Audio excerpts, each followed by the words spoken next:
Hey everyone, hope you're all doing well. So just before the video starts, today I just wanted to say two things. One of them is that I'm going to show you guys all my gear. I got a lot of questions about the gear that I use.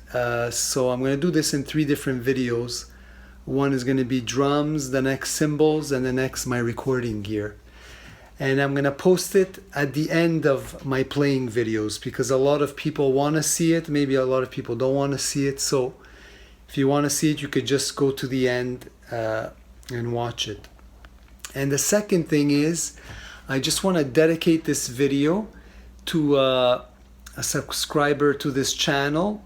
And he just had a baby and his name is LUDWIG. So I just wanted to dedicate this video to LUDWIG and just say all the best to you and your family.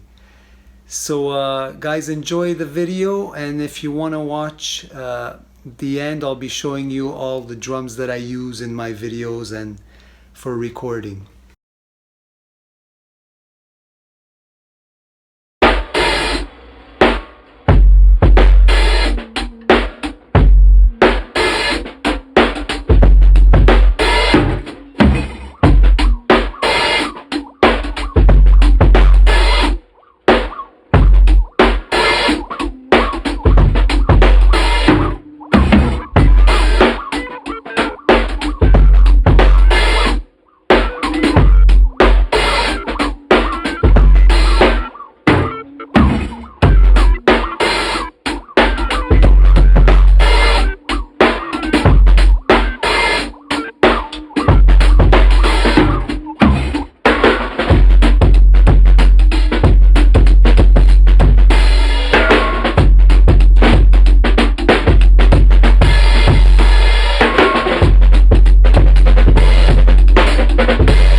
So hope you guys enjoyed the video. So now I'm going to show you guys all the different kits that I use in my videos and for remote sessions to do recordings and also for live gigs.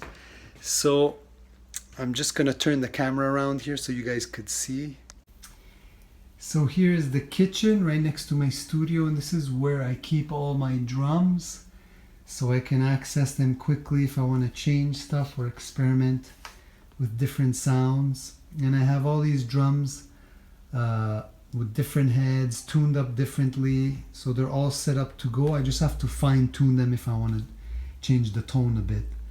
But some of them have no, like our concert toms, some of them have thin heads, some have thick heads. So I'm just gonna go through the different drums. So here, the first one, this is a Rogers, I think it's from the early 70s, so a 972. That's what they called these kits.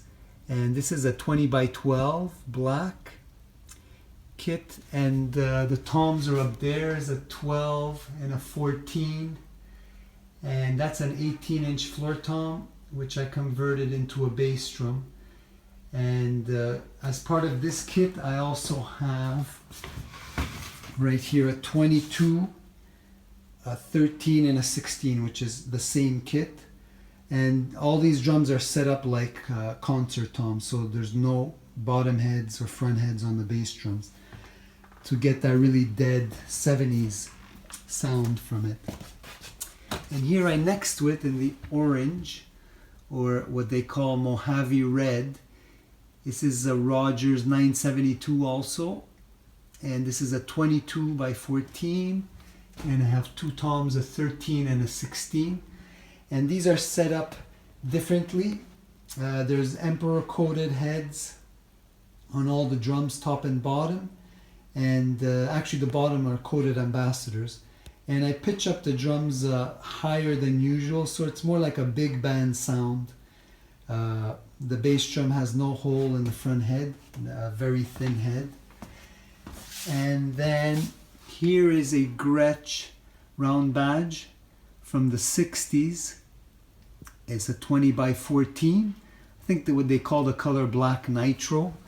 And the toms are right up here, 12 and a 14. And this kit has die-cast hoops. And I have Aquarian heads on all these drums. Very thin, those vintage heads.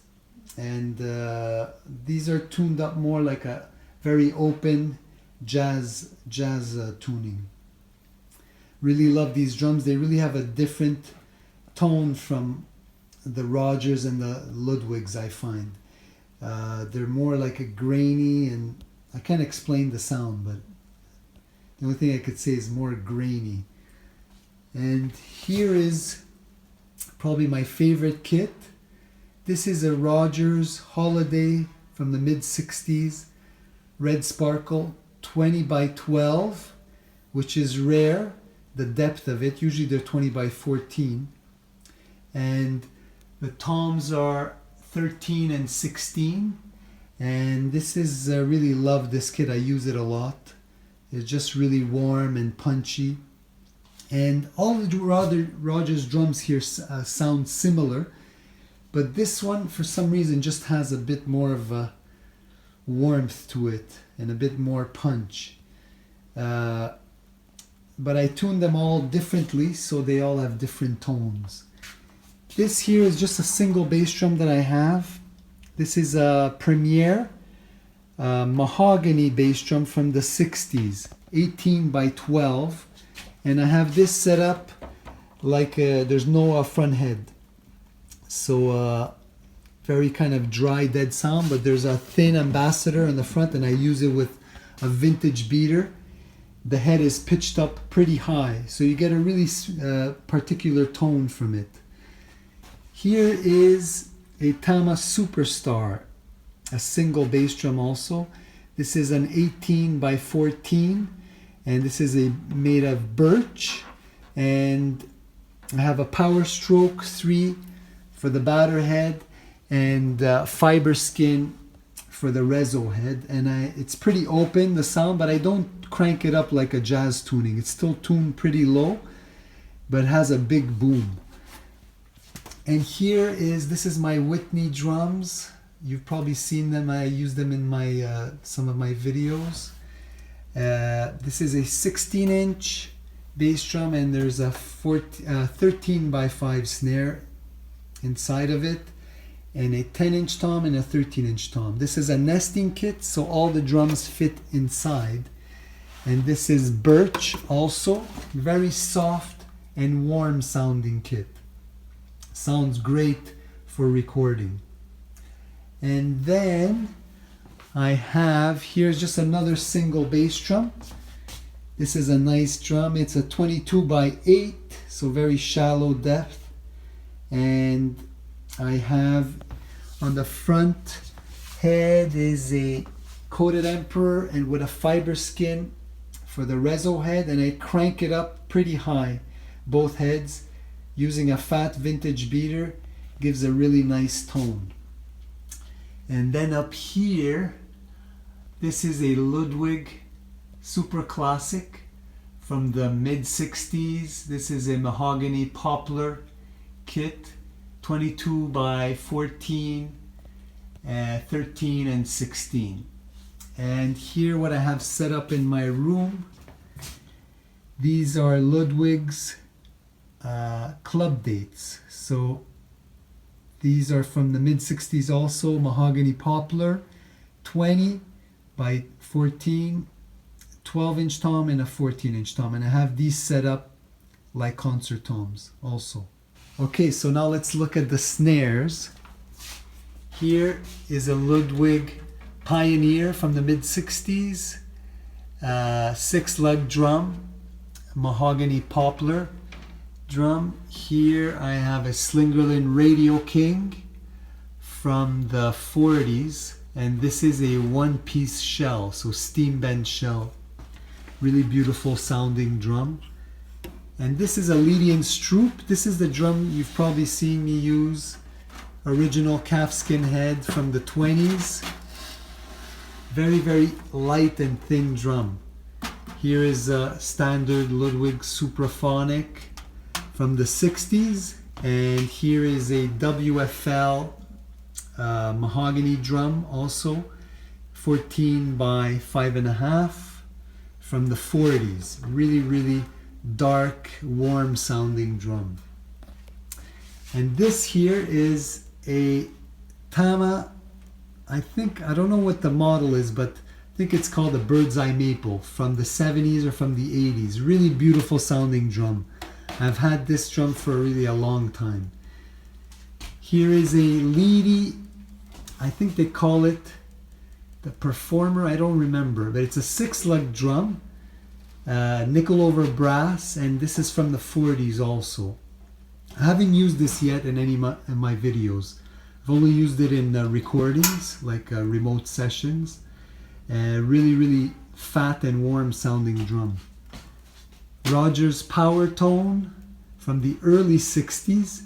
This used to have bread and butter lugs, but I changed them to the beaver tails because they all crack. Really, really warm and different tone drum than, like, I find less attack, more warmth. Here is a Tama Star Classic with wood hoops, 13 by 5. And here in my other shelf, oh, I forgot to show you guys this little Westbury kit. This is I think it's a 16-inch bass drum with really 8, 10 and a 12-inch floor tom, which I use a lot really for really cool and different tones. And here I have more snares. So here's a Fidoc Bobinga snare. This is a 14 by 6.5. Really beautiful sounding drum. Here's another standard Rogers Dynasonic chrome over brass 6.5 by 14, and another Rogers Dynasonic 5 by 14. This is from the 60s and this one from the 70s. And this is a really old, this is my first snare drum I ever owned. This is a Tama Swing Star. And this was an entry-level drum, but it really sounds great. I really use it a lot. And here's another drum I use a lot, Cravioto. This was called the Johnny C model. So it's just maple with 45-degree edges, but really workhorse drum. You could use it for anything. And here I have another, this is where I keep all my piccolo drums. This is a Ludwig, I forget, I think it's called the dance model. I think it's nickel over brass, and it's a 13 by 4 or 3.5, I'm not sure. This is another Ludwig, one of my favorite snare drums. This is a jazz, what do they call it? Jazz combo. I think it's 12, no, it's a 13 by 4 also. And here, this is a custom-made drum, a Joe Montanari, 12 by 5. I think it's maple. This is a Westbury snare drum that I use just for different effects and different tones. You could really use any drum to get different sounds. And here I have an old Ludwig from the 60s, a marching drum. Sounds really great. This is maple poplar drum. I haven't used it in any videos, but I do use it for recording sessions. And down here I have This is just a really old snare, but I use it like a floor tom or a tom. This is just a kind of portable conga drum, which I use for different tones. And this is a first act snare, 10 by 4, I think. Super cheap drum, like, I don't know, it cost $10 or $15. I used it in some of my videos. And these are just LP timbales, 13 and 14, that I use sometimes. And I forgot to show you guys this kit here. This is a Tama. This is the first kit I ever owned, this very special kit for me because my dad bought it for me. It's my first drum set and I'll never give it away or sell it. This is a Tama Swing Star from the 70s. 22, 12, 13, 16. I used to have 2 concert toms with it, a 14 and a 15, but they were left outside in my backyard and they were destroyed after. But these, I use these drums really for old hip hop, really old school, dirty, trashy tones. There's the original heads, pinstripes that came with the drums, and they just sound bad in a good way. So guys, hope you enjoyed watching, just seeing what gear that I use. Hope it answered some of your questions that you've had. And I wish you guys a great week, and I'll see you guys next week. Take care.